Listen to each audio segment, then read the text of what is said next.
सबैलाई नमस्कार। हाम्रो देउराली फिल्म प्रोडक्सनका प्रोप्राइटर श्री नन्द कोइरालाज्यू अनि उहाँको एन्टायर टिम जसले यो online hidden talent so organise गर्नुभयो, तपाईहरुलाई धेरै धेरै बधाई अनि तपाईहरुलाई शुभकामना।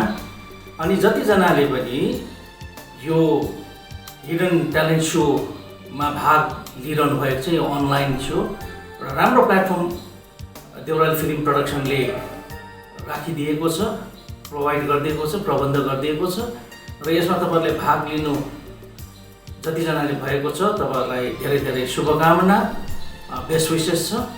अनि तपाईहरुले यो अनलाइन जो पनि कम्पिटिसनमा भाग लिएर तपाईहरुले इन्जोय गर्नुहोस् र यो बेला जो पनि पेन्डेमिक छ, लकडाउनको बेलामा घर बसेर यसरी आफ्नो ट्यालेन्ट आफूले प्रदर्शन गर्नु पाउनु चाहिँ एउटा अति नै राम्रो कुरा हो र तपाईहरुले आफ्नो ट्यालेन्ट देखाउनुहोस् र यसबाट भाग लिनेहरुमा सबभन्दा बेस्ट जो छ, जसले गर्छ, परफर्म गर्छ, उहाँले जितोस् र सबैभन्दा ठुलो कुरा जित्नुभन्दा पनि यसमा पार्टिसिपेट गर्ने, यसमा भाग लिनु चाहिँ सबभन्दा मुख्य कुरा हो र तपाईहरु सबैलाई धेरै धेरै बधाई अनि शुभकामना। धन्यवाद।